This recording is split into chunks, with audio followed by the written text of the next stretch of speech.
everybody. Hi, guys. Well, from Salt Lake City, Utah, It's Thank God I'm Atheist. the podcast. I'm Frank. And I'm Dan. Coming up today, animals. Yeah. Well, it's Cute, fuzzy, adorable animals. delicious animals. No. Skun dun dun. No. You see how I introduced a conflict? That's dramatic. That's drama right there. That's what I did. Well done, Dan. Right. It is my vocation. Oh, yeah. You're a I dramatist. am. I'm a Dramaturg. I'm a dramaticist. There's no. Yeah. There should be. There should be. Well, how is there not? I don't know. I'm not a dramaturg. I can tell you that. What is that? That's someone who, for a production of a play or something, I don't know all of the things that they do, but one of the things that they do is research everything about the play itself and the surrounding things, and provide a lot of good background and understanding, a deeper, richer understanding of the material. Oh, yeah. So, God bless those people. I'm not one of them. Well, all right, good. Cool. Anyway, do you got some stories? I do. Okay. I think you'll like the sound of this one, Dan. Okay. The California State Senate has voted to end the personal belief exemption for vaccines. Oh. For kids in the public schools. I support this. Now, it hasn't gone to the state assembly yet. Oh. And I'm not sure exactly they'll shoot what they it down. expect They'll figure it to out. happen. But the voting was pretty much along party lines, 25-10. Wait, that's so dumb. Why is this a political issue? Because it's politics. Everything's a political issue. There's no politics They're voting involved. on it. It's they'll find a way to make it because political. science is liberal and religion is conservative and also it's my rights, personal rights. Right. Well, there was a weird thing though with this whole vaccine issue, right? Like, you would find like, there weren't there a lot of wealthy liberals who didn't want their kids vaccinated because of like fear that they were going to be autistic. There was a lot of scaremongering that got to a lot of people. Yeah, I think celebrity scaremongerers. Right. I'm gonna start a thing that says that gluten causes autism. Then it'll don't. A gluten-free diet is what causes autism. Exactly. Lack of gluten. If you don't have enough gluten in your diet, you're going to be autistic. That's just a fact. That's just going to happen. Don't even try to argue with that. Yeah. Also, lactose. I like lactose. Yeah, you should. Otherwise, you'll be intolerant of it at all. No. I tolerate it splendidly. Me too. Well, there you go. Hopefully we'll get the herd immunized eventually. Yeah, apparently. Did you know the percentage that needs to be of a population that needs to be vaccinated in order to maintain the group immunity? No. This article actually says that 92% of a group needs to be vaccinated in order to keep that group immunity.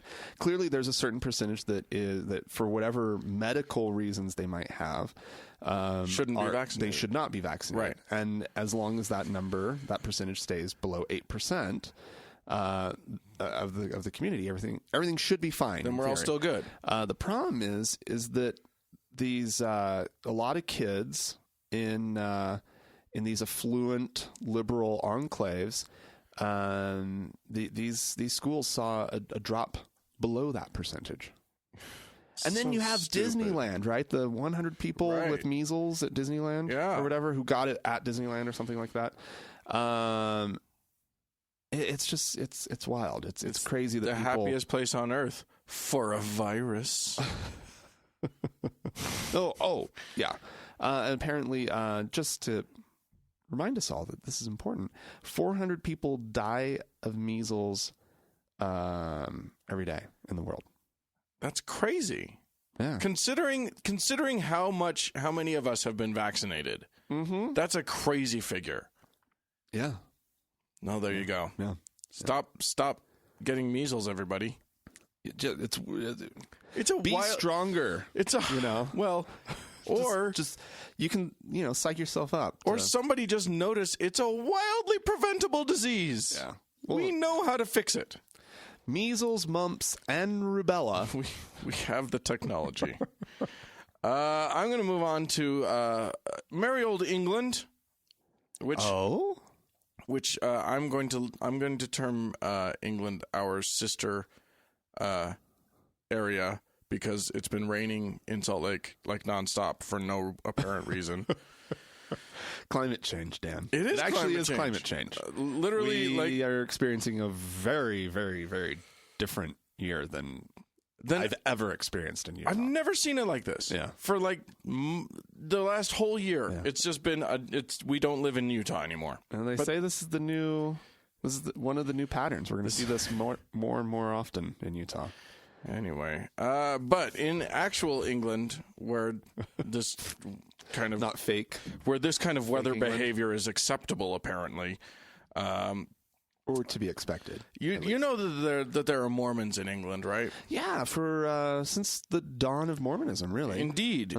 There are currently around 180,000 Mormons. That's a good number. It's not a lot, but it's high. It's a good number. They're there. And when you have a decent center of Mormons, you need to have some temples. The Mormon Church. Now, a temple, for those of you who aren't as familiar with the LDS religion as you and I, Franklin, are. The temple is not a meeting house. No. For the believers, it's a place that you got to have your membership card. You got to have which they call a recommend. Yeah. It's the culty part. It's the culty part, right? Of yes. the LDS right church, and so you have to be worthy, and you have to be a grown up, and there's a bunch of rules. Right. Well, here's the thing: being able to avoid taxes in England requires that you have a public meeting house. Requires that it be a public meeting house. Okay. Which this ain't. Right. So there's two Mormon temples in England. One of them's in London proper, and one of them is in Preston. Yeah. And the Preston temple was determined to the Preston authorities determined that it was not a meeting house because access was restricted. It was not a, quote, place of public religious worship. Right. No. So they said, give us our taxes. What kind of taxes? They are local property taxes. Okay. And so they've just determined you're not exempt from paying them. Right. And also business tax. So this was in 2005 that this happened. The church has been fighting ever since, and it went all the way to the European Court of Human Rights. Dear God. What did they decide? Well, we have a decision now. What? The House of Lords dismissed their appeal. So this went first to the House of Lords. Now, then it went to the European Court of Human Rights. Oh, wow. The Court of Human Rights says, no, they are perfectly within their rights to charge you taxes. Now, this isn't going to cripple the Mormon Church. So it's not like they can't afford but it's this. Delicious. It's kind of great. They just, I love that we are taking such pleasure in, like, they have to pay taxes? Like everybody else? But yeah, these people have been getting a free ride everywhere they go. Yeah. Always. Yeah. And it's funny that because they have this secret place, they're just like, no, you got to pay taxes. So, but do they only have to pay the taxes they only have to pay it on the temple, right? Like their actual public meeting houses. Their public meeting houses that are open are still exempt. Okay. Because anybody can go in and worship. Now that's interesting. So, interesting. What about then, okay. Yeah, it does make one wonder. Surely official church holdings where they conduct like churchy business type stuff. Not like businessy stuff, but like, just administrative offices. I don't know. Wouldn't those normally probably fall under the same kind of tax exempt. Maybe because they're. I mean, I don't know how the English system works. Yeah. Okay. Interesting. So that's interesting. I just recently also read a fascinating thing. Speaking of Mormon holdings, the Mormon Church. I didn't make this one of my things because I already had a Mormon thing in it. But the LDS Church just bought up like 2% of Florida. Oh, they love Florida. Yeah, but they own like a significant amount of Florida now. That's weird. Yeah. Are they planning their own theme park? They've already had ranches there. Oh, wouldn't that be amazing? Oh my God, Mormon land. Yes, it's only a couple hundred miles drive from Dollywood, and it is fabulous. You go there. The first ride you take is like the Lamanite ride, and it's lame. Everything. If the Mormons came up with a theme park, it would be the worst. Yeah. It would be so boring. Unless it was the for-profit arm of the church. And then it would be like... Then it would be awesome. It would be great. Yeah. They have all the money in the world to throw at it. So. And they hire good firms to advise them. Mm-hmm. So actually, yeah, if the for-profit wing of the church decided to do a theme park, it would actually probably be really fun. Yeah. Yeah. But if the Mormon part of the Mormons did it, it would be it would be hilarious and awful. I want to see the Jesus Space Mountain. Oh, Space Jesus Mountain. Space is just a giant Christus in the middle. No, and the roller coaster. You're riding the Christus. Like a toboggan. Right. You get on board Jesus, and he flies you with his arms outstretched through the space. While you hear a deep voice say, "And I am your Lord and God," and blah, blah, blah. It'd be bad.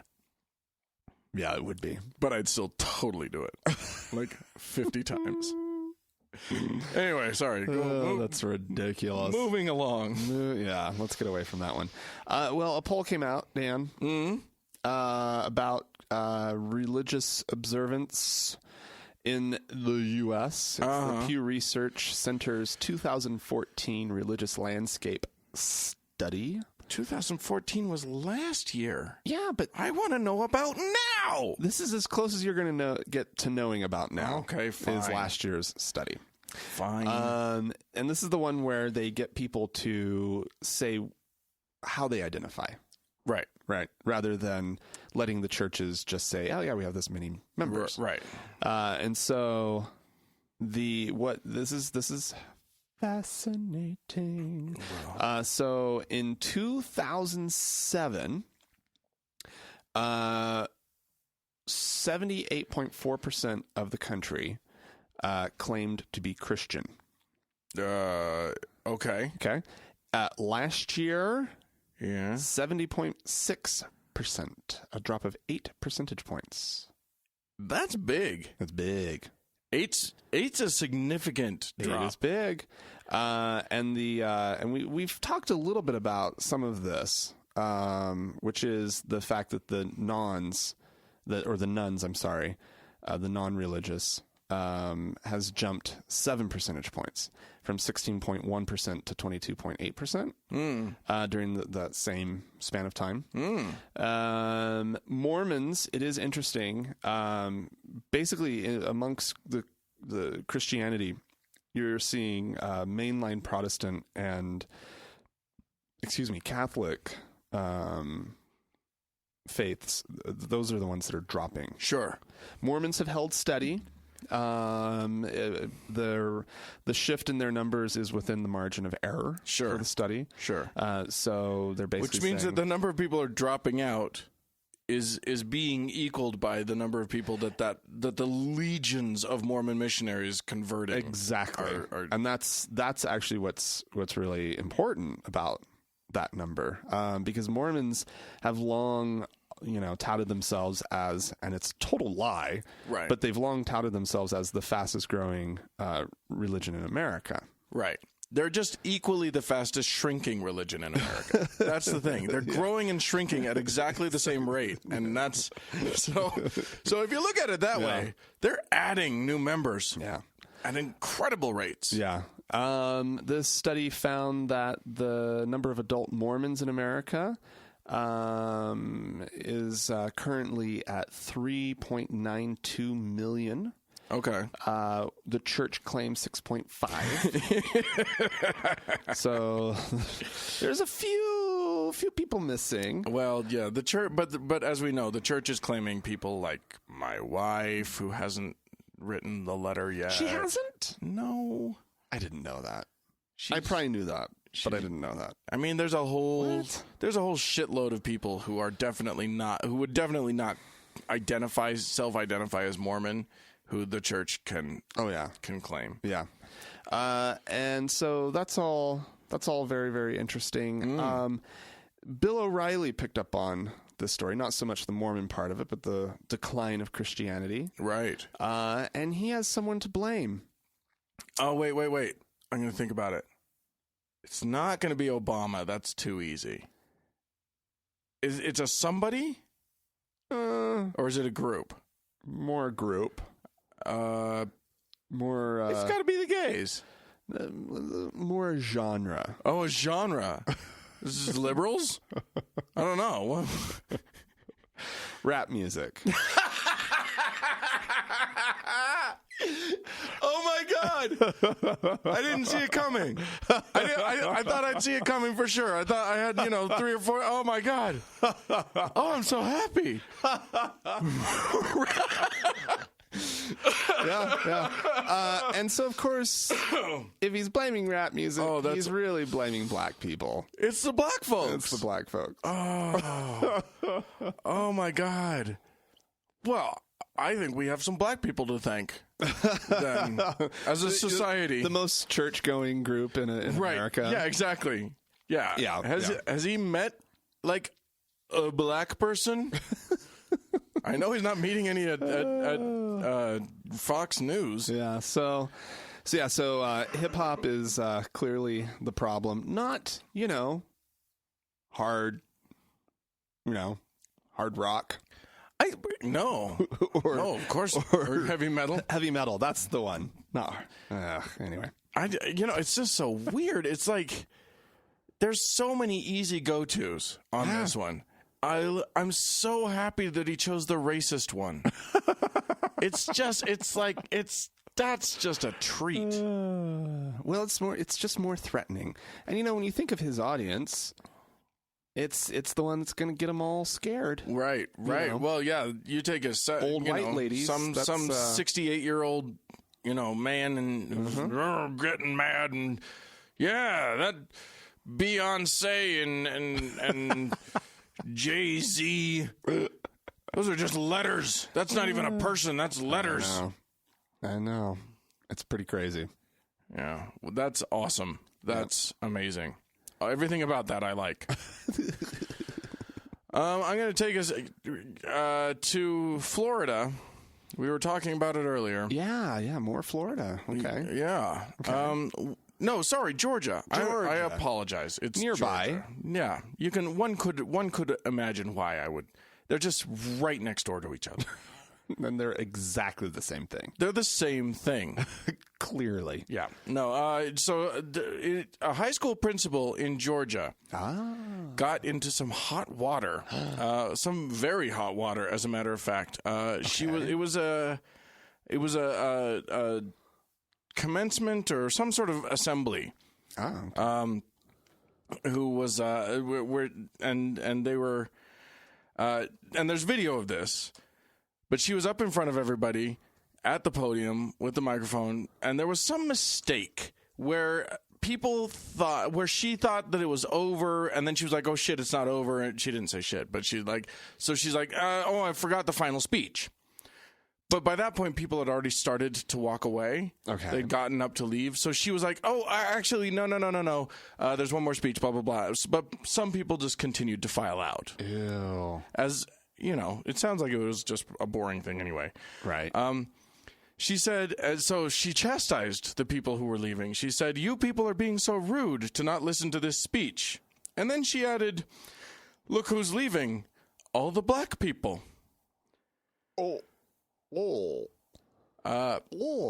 Indeed. A horrible, horrible thing. So she's a white lady? She's a white lady. Yes. Okay. She did have an explanation. She apologized. She copped to it being a racist comment. Yeah, okay. She had an explanation, though. The devil got in her. No. She got the devil. She literally said, and this is the direct quote, "The devil was in the house and came out from my mouth." Oh, my God. Next time I say something stupid, I'm going to blame the devil. The devil. Yeah. If we ever, dear listeners, if Frank and I ever say anything dumb Or racist. or offensive, Yeah. which we're bound to do from time to time, just know Yeah, it's the devil. we're full of the devil. We're just deviled up. So it's not our fault. Well, clearly, I mean, we are atheists. We are atheists. You know. It's all devil all the time. Yeah, she. Wow. So So what, did her excuse work? Is she not in trouble anymore? I can't tell you how that played in Georgia. I can tell you that the national media was not overly impressed by her explanation. I don't know how that shit played down in Georgia. The devil did go down to Georgia. Yeah. And it made a principal say a racist thing. Right. She needs to get a fiddle out and have a fiddle off with that devil. Wow. Because she needs to get that boy out of her mouth. I love that she says the devil was in the house and came out from my mouth. Gross. I want to know how he got in. Ew, lady. Dun, dun, dun. What have you been doing? What have you been doing with that devil? Ooh. Nasty. All right. Was that enough of that? Yeah, there's plenty. That's plenty of devil in your mouth. All right. So, Dan, there is a new international event Okay. that has been put together. You just did a broad gesture with your hand. Yes. Nobody else knew, Oh, yeah. but It's huge. yes, Huge. he's indicating how large this huge, international thing is. expansive contest, an international contest. Mm-hmm. And it's actually in honor of this special day, which is going to be May 20th. So that's coming up. Coming right up. Yeah. And so I need you to get your paper and pencil ready Okay. for International Draw Mohammed Day. Oh, good. Oh, good. Right? I was hoping that day would come. Yeah. That's happening. They're doing this, of course. Who's the they? The Atheist Republic? Oh, I'm not familiar with the atheists. I wasn't really. Is it a real either. republic? Is it an actual state? I wish. Actually, I don't wish. That'd be awful. No, this is actually interesting. They are calling. These are the rules, right? It has to be a new original work. Okay. Has to be yours. Yeah. It has to be only yours. You can't collaborate with another artist. Oh. Well, that's So They got rules. they've got rules. No racism, hatred, or bigotry for Draw Mohammed Day. Okay. No gratuitous violence. Okay. What do they term gratuitous? So some violence is allowed. Because I could draw Muhammad doing something from the Quran. I'm pretty sure. I've never read the Quran, but doesn't he do some violent stuff in the Quran? Well, I don't think he does much of anything in the Quran. I guess It's more the like Quran's the Hadith and whatnot that talks about Yeah, that's true. Muhammad, right? Am I right about that? Fuck if I know. I haven't read that. I know. I really could care less. Couldn't care less. There's going to be 2 contest winners, a first place winner, and 1 runner up. What do they win? No, just the prize. The prize, I think. I don't really. But we've kind of been talking about this, like, this whole idea of to do it just to do it, right? Yeah. To draw Muhammad, just as it's an act of defiance, I guess, against. Well, yeah, it's saying to Islam, you can have rules. Yeah. They just don't apply to me. Right. And that's an important message to get out. Yeah. We actually have an email that talks about this. Really? So okay. We'll get to that. But nonetheless, like, I mean, what do you think? Like, here's the thing. I feel like it's starting to settle with me and my views on this whole thing. I think it's important to say to any group, no, you don't get to tell me. Like, we as a society have all agreed murdering is wrong and stealing is wrong and blah, blah, blah. There's a lot of things that are wrong. Right. And I'm universally wrong. Right. Yeah. And but none of those things are like, you can't offend me. Right. You're not allowed to offend me. Right. And none of those things are, my religion applies in any way to you. Right. So I think it's important to send that message. Now, is this the way to send that message? I don't know. How does one send the message specifically about this Muhammad thing? I don't know. I mean, because the other thing is that we're dealing with fundamentalists. We're playing into their hands. This is what they want. This is how they rally their people. Yeah. Like, a leader of a fundamentalist Muslim sect gets to walk back to their people and say, look at what these infidels are doing. This is my proof that they're bad and need to be destroyed. Right. And it's just a galvanizing rallying cry. Now, should that be a reason not to do it? I don't know. I know. Like, I don't think I have any answers on this. It's just, fraught with questions. Yeah. It's a tough one. It's an important. Like I said, I agree 100% with the idea that this is an important message. Right. They need, Islam needs to understand they don't get to tell me what to do. Right. Just as Christianity eventually will hopefully understand your religion doesn't apply to me either. Right. I think a lot of the Christians that participated in the Draw Mohammed event down in Texas and whatever don't actually realize that they do exactly the same thing, that they try to put their religion onto other people. Yeah. And I think, there should be here's what you do. You put together an event where it's like Draw Mohammed and have an abortion at the same time. So that everybody knows you don't get to put your religion onto us. Yeah. Your religion doesn't apply to me. Well, and I think that's more the point that the atheists seem to be taking or making with this. Yeah. This group in particular. I mean, it doesn't seem to be an effort to specifically offend. They know they're going to. Right. Right. But no racism, hatred, bigotry, no gratuitous violence. I've seen some pretty nasty pictures. Yeah.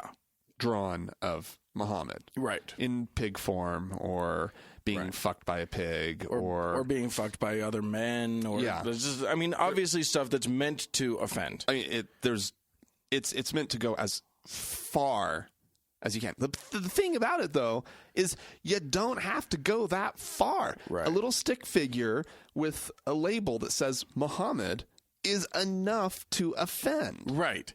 And so that's the message. Yeah. It's enough for them. You know what? I'm going to break with our format. Okay. I'm just going to go ahead and read the email. Okay. That we let's got. do. That's great. Just because it applies. I didn't know you were going to do this story. It totally applies. So this is what we're going to do. Let's do it. This is from Anonymous Steve. You remember we interviewed him a little while back in the UK. Yeah. He said, I want to talk about drawing Mo. I have a simple argument. I draw Mo. He's saying Muhammad, of course. Apparently he draws him but won't say the full name. I draw Mo, but I do refuse to draw him as angry or in a pornographic image or one where there is a connection drawn to terrorism or violence or anything negative at all. Right. Yes, I agree we have the right to, but I don't. Because I want to draw attention purely to the issue that they are telling me what I can do. Right. Were I to put anything negative in the drawing, then I'm letting those who don't want me to draw Muhammad off the hook. It's not for me that it's a dick move. It's that I don't want the issue deflected into one of legitimate offense. Right. Or an offense that could be argued to be legitimate. So I get that. He says, if I were to put anything at all negative into my image, those who oppose me drawing Muhammad in the first place could deflect or hide behind or pretend away or otherwise be let off the hook of the offensiveness of their real argument, their argument. Right. So yeah, he gets it. I think that is an interesting point. If you draw Muhammad and you just draw Muhammad, heck, make him handsome. Then what you're saying is you're not saying I'm trying to offend you. Right. You're just saying you don't get to tell me this. Right. So I get that. Yeah. Interesting. I like that. Yeah. It's a good perspective. So there you go. I'm going to move on to this one isn't really a place. The internet is a place. Oh? You know the internet? Is it really a place? Can it be defined as a place? Nope. It can't. It's everywhere and nowhere. That reminds me of something. Yeah. What does that remind me of? The internet is God. Well, we better watch out, actually. I'm going to ask you, if you were walking down the street and you looked down and you saw a driver's license just sitting there on the sidewalk, what would you do? Where is this street? You're downtown Salt Lake City, we'll just say. I might pick it up. Yeah. Look at it. See whose it is. There's an address. There's contact information. Right. You could mail it to the person, Right. What if you look them up on Facebook? You probably find them on Facebook, to be honest. Right. What if you saw a Starbucks-looking gift card? Well, I would just walk on by. Because you don't like Starbucks? Yeah. Okay. No, what you may find, or what if you found a credit card lying on the ground? I would probably pick up the credit card. Yeah. To just, I don't know, maybe call the number on the back. See, yeah, exactly. And just be like, hey, I just found this on the ground. You might want to, whatever. Your good Samaritanism will be punished. And here's why. Damn it. The Christians have come up with a clever way to distribute tracts to all of us. They've disguised them as these things: credit cards, driver's licenses, gift cards. And apparently the plan is you just drop them. You just leave them on the ground. Gross. That in my mind is also littering. known as litter. Yeah. Yes, you're just littering. But yeah, the plan. So you can buy a whole pack of these things. They. What do they say? I looked it up. It doesn't actually tell you what they say. It just says it like the description of it just Bibles at you, but doesn't tell you what they say. It just preaches at you about stealing, and it's ridiculous. So I don't know. You would have to buy them. You would have to fork over the $8 for a quantity of 1 through 9. $7 if you go above 9 of them, and then you can, and that's for I guess a pack of 100. That's awful. And then you can just leave them in someone's way, and oh my God, can you imagine how gross you would feel when you're like, oh shit, somebody lost their driver's license, and you pick it up and it's like, better find Jesus. Yeah. Well, first of all, I don't really want to be even touching the ground with my hands, So it would be a gesture of oh shit, that person, lost this thing of value to them. I should, right. help them out. And so, like, I'm going out of my way to be a good person, and then all of a sudden, oh no, that's bullshit. Yeah, that makes me really, really, really, really angry. Right. So here's what I suggest to our listeners. This is my little suggestion. If you see someone drop one of these things, because this was the scenario I imagine, you see someone drop their credit card or whatever. Right. You grab it, you go and you run up to them. Hey, I think you dropped this. And they're going to turn around and be like, "You keep that. That's for you." Throw it at them. If that happens to you, like a little Chinese star, just right in the you may want to start practicing with your own cards just in case this happens. Right between the eyes, just bing it off of their forehead. Just don't be a jerk. Oh, Christians suck so bad. When I was out in San Francisco. That's why 2 weeks ago. That's why I wasn't here to record. Right. And I was walking along with a friend of mine, Pierce. There's like this street preacher, and he's loud. He's got like an amplifier. Good. Right? Good. And Pierce is totally annoyed by this guy, like from afar. And then to go where we were going, we had to walk right in front of him. And so, like, right as we passed, the guy switches to homosexuals. Whoa. How would he know? He saw the opportunity. Yeah. His gaydar is pretty good, apparently. Well, he's in San Francisco. He's pretty safe just starting with that. Sure. But apparently he was looking right at Pierce. Right. And so Pierce starts laughing. And the guy says, "I'm concerned about the homosexuals. I really care about your soul," and blah, blah, blah. And Pierce was like, "No, you don't." And he's like, "No, I do. And like, it was the best thing, because then we got a chuckle out of it. Right. Instead of just being like annoyed entirely by this asshole preacher who was like right there, right across from this insane line of people waiting to get on a cable car. Oh, yeah, of course. He was a total dick move on his part. Because, no, he knew. No. You go where the people are. Oh, absolutely. That's just what you do. But it's a dick move. Well, yeah. Well, he's totally rude. He's all about ruining all those people's day. Yeah, I know. It's just like, I'll fine. I will walk to the next stop. Yeah. I will. Jesus Christ. Oh, it was seriously probably a 2-hour line.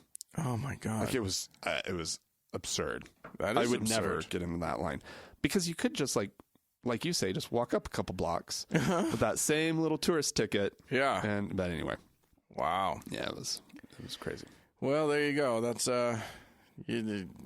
Well, if you guys have any good ideas for how to spread the word of Jesus, you can let us know by writing into podcast@thankgodimatheist.com. Or you can leave us a voicemail. The number is 424-666-8442. Right. Go and like the Facebook page that Mackenzie works so hard on. That's facebook.com/TGIAtheist. And also on Facebook, you can search for the TGIA Members Only Lounge. You have to join it and request to join it.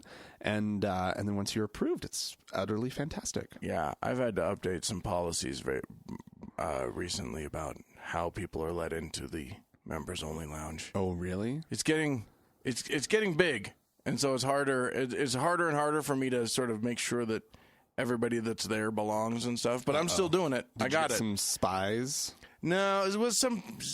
We just had a moment where somebody, because like I have to approve everybody that comes in, but like people can add their friends. Like, okay.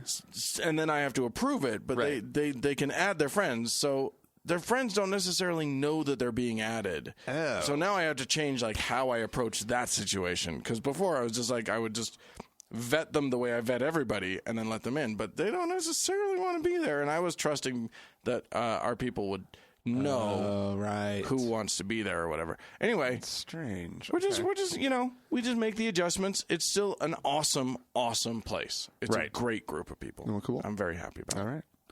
Well, let's take a quick break. This is Brian Fisher. Yeah, we like Brian Fisher. He's a peach. And he's going to give us his opinion about who should be working for the TSA. That I believe it's time for the TSA. This is the government bureaucracy that's responsible for protecting us from jihadist attacks through the air to keep Muslims from blowing up our planes. And so as a part of that, they will frisk passengers who for some reason or another look suspicious, or they'll do it at random. Now, what we are seeing repeatedly now, this is something that's coming up almost every day, is we are seeing that passengers are being sexually groped by TSA agents of the same sex. And I'm suggesting, just based on recent experience, based on what's happening, based on passenger complaints, reports that have been filed, Judicial Watch got 58 pages of passenger complaints about their treatment at the hands of TSA agents, and a number of them have to do with unwanted sexual touching.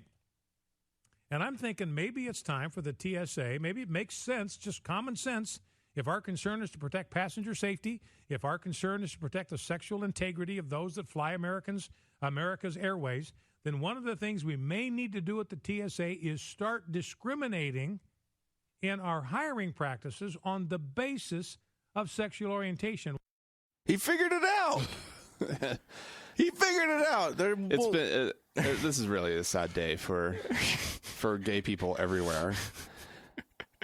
You're right. He figured it out. We enjoy the surreptitious grope. Yeah, Oh, it's all over the place. Right? Yeah, absolutely.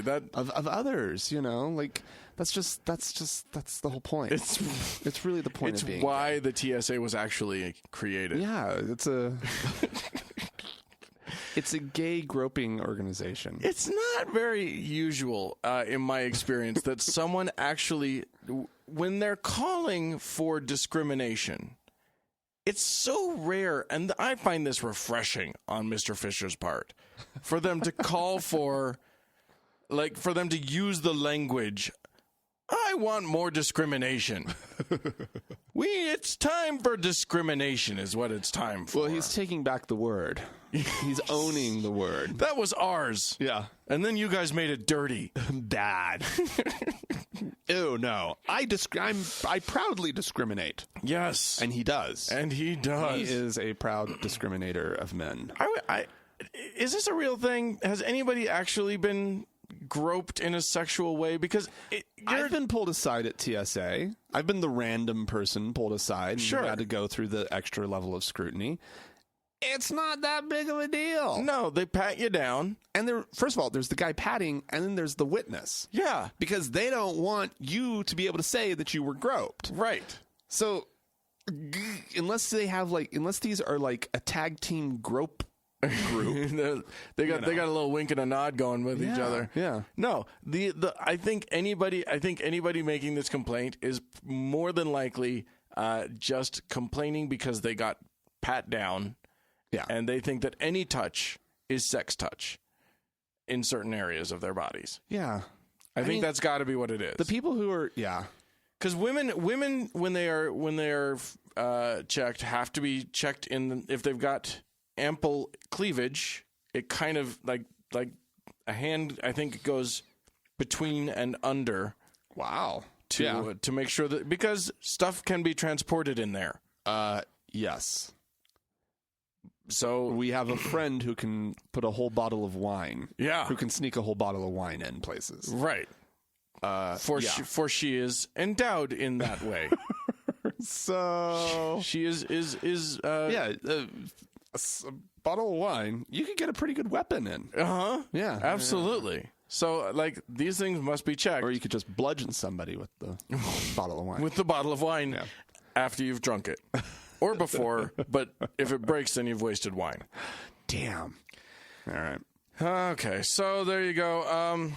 We had some people write into us and call into us, I believe. Do we have any callers in? No, not this week. Okay. I know that we have. So we've already done one of the emails. Yeah, that's true. We did. We also heard from Sam. Sam said, "Hey, Frank and Dan, Sam here. This is our friend Sam, who was originally from, I want to say, Kenya, okay, and has now moved to the U.S. of A. Oh yeah, okay. He says, first, thanks for another nice pod this week. Second, he always says, my ideal world would be like Dan's. No debate. Everyone is an organ donor. It's just too logical. Okay. Right. Yeah. Fair enough. He says, I too made the mistake of watching that atrocious film, God's Not Dead. But in hindsight, it's probably one of the better decisions I've made in my life. What? Isn't that a twist? Yeah. He says that movie is essentially what made me an atheist. At the time, I didn't know what would happen, but it got me thinking about the arguments made by the believer boy. I wasn't really buying his ideas, so I went to do my own research. We know what happens when you go to do your own research on these matters. Oh my God. That's In short, hysterical. I stumbled my way to Christopher Hitchens, and he was taking no prisoners. I watched the movie a second time. Closest I've come to BDSM, he says. Wow. That's cute. You get it because it's self. Right. It's torturous. Yeah. He says, and the face palming was epic. Anyway, thanks for writing in, Sam. Yeah. We also heard from Michelle. Hi there. Oh, well, actually, gosh, our emails are scattered to the wind. I'm going to save Michelle's email for just a minute. Oh, okay. So let's go to donors. We have one donor from PayPal that I wanted to thank. Charles has become a monthly subscriber on PayPal, so thank you so much, Charles. And then you have some people from Joyride, if I'm not mistaken. I do indeed. I have Angela, Jim, Peg, and Tracy Ron. All right. Yeah, so that's exciting. Thank you guys. Yeah, thank you so much. They're really helping us get there. We're really getting close to our goals. So thank you guys so much for helping us with that. And remember, folks, it's pretty easy for you guys to sign up to do this. If you want to help us out, you can go to thankgodimatheist.com and click on the Joyride button on the right side of the screen. And then, ta-da, you're there. You're helping. Yeah. That's how you help. Absolutely. I'll read the final email. The reason I saved it is because it will launch us into our final segment of the show. Oh, okay. Hi there, says Michelle. I'm a fellow atheist and Utah native. I'm curious how you both feel about animals. I've noticed many atheists are sensitive to animal issues and consider themselves no more important than their animal cousins. The reason I am so curious is that I am also a vegan and animal rights activist. The first thing I usually get, other than where do you get your protein, is, quote, the Bible says the animals were put here for human use. Oh, that's... Yeah. That's a good argument. So she says, I would just like to know how you both feel and if you've come across this subject with other atheists. My apologies if you've already addressed this in a podcast. Well, we haven't really. No. We've maybe glanced off of the subject. Yeah. But I thought, you know what? Let's get into this because I don't necessarily know where you stand. I don't necessarily know where I stand with some of these issues. I don't know how open I was on the podcast, but for the first year or two of the podcast, I was vegetarian. Indeed you were. And I can't remember if I talked about that or not. And then I stopped being vegetarian. Yes. I started eating meat again. That's also true. Well, my stance was that let me try to put myself back in that headspace. Yeah, why did you stop eating meat first, and then we'll talk about why you started again. Well, I was really struggling with the idea of intelligence in animals. And there were specifically certain animals that I know to be quite intelligent, such as pigs. Sure. They're actually pretty smart little critters. Very smart. Squid are actually really smart. Okay. They are. Okay. They are, especially, yeah. For a cephalopod, yeah, they're just amazing. They are. They really, really, really are. And, I just felt that there was a lot of bad and harm that happens in the world through either fishing or ranching or whatever, like or factory raising of animals. And it seems cruel and inhumane. And that's where I was, and I still feel that way. Mm-hmm. I've just pushed that all down to a dark corner of my soul in order to enjoy a steak every once in a while. No, the actual realization that I had was that no matter where I turned, there was something wrong with every bit of food that I could possibly consume, unless I was growing it myself. And then even then, I'm sure I could come up with something that was bad. You know what I mean? And so it's like that's true. If you're growing your food yourself, you're using way more water than a conventional farm would use. Exactly. You're using culinary water. Yeah. Unless you live in one of those rare places that actually has, like irrigation water water that's available for your garden. I mean, that's pretty. Yeah, you have to be in a really old community. There are still some left along the Wasatch Front that are that way. But for the most part, you're using water that should be going to people to drink. Right. And we're in a desert. Water's not... Yeah, we actually really have to think about these issues. Right. And... Not that people do. Yeah. But they should. And you know what? Gardening... I just fucking hate it. Yeah, me too. I hate it on every single level. Like, there's nothing about it that I find enjoyable. I don't like spending that much time in the sun. I don't really like getting my hands dirty or wet. Worse, muddy. So I just... Yeah, I ultimately just kind of talked myself out of my vegetarianism. You're breaking Michelle's heart. Yeah, I know. With just sort of the idea that, life itself introduces cruelty into the world, Well, so, that's not to be totally just a pessimist about the whole thing.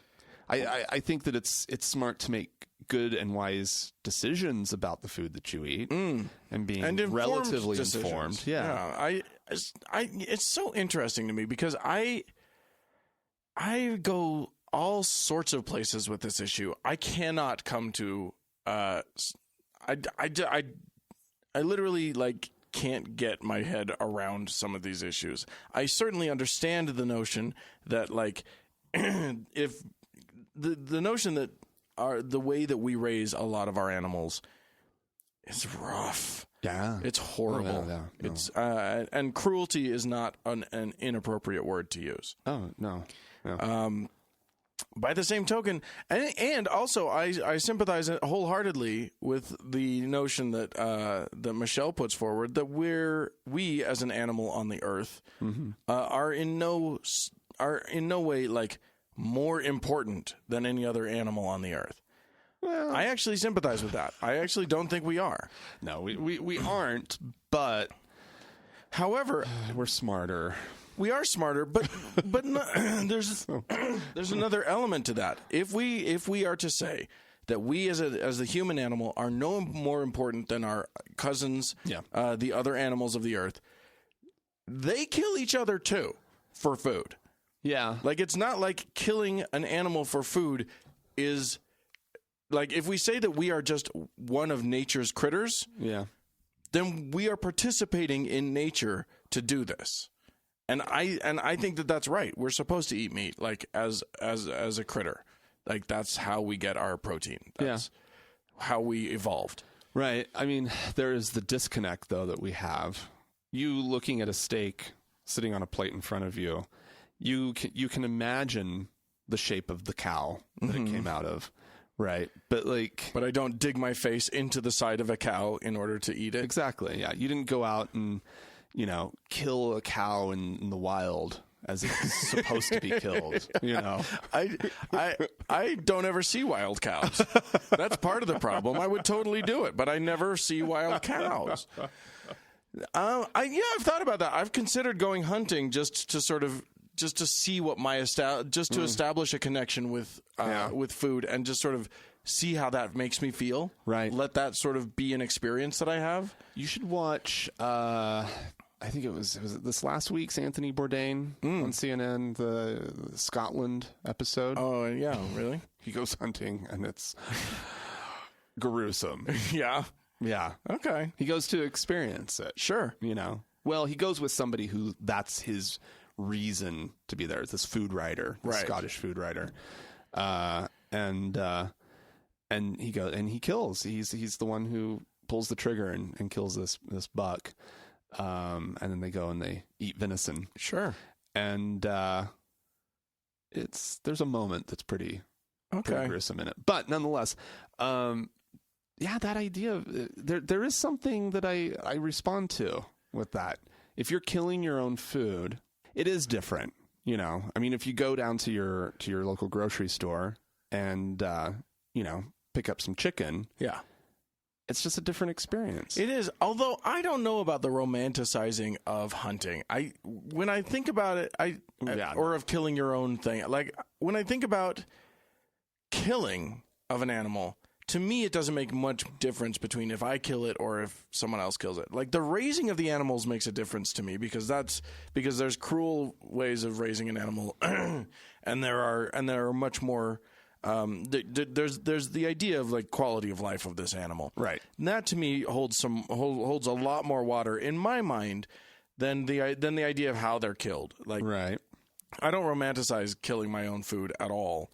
Because I think it's much more realistic. We live in a 7 billion strong Earth. Right. There's too many people for everybody to just go out and kill their own animals. I just don't think that's a plausible way to feed 7 billion humans. So we have to raise them, and we have to kill them en masse. It's just part of how we have to operate, right, to sustain this many folks. Yeah. Now I don't think if everybody's going to eat meat, right. And I don't think that we should have this many folks. For one thing, I think that we have too many peoples. But that's a whole other issue. Well, you could just stop feeding them. Right. You'd have fewer people if... Eventually, yes. It does seem like the number of people would go down if we stopped feeding them all. We only feed the nice ones. It's a tricky subject. There's too much to unpack, especially for just one little segment of our show. But I mean, the thing is, I sympathize with many conflicting viewpoints. And in the end, I think it's hard to ask people to give up meat.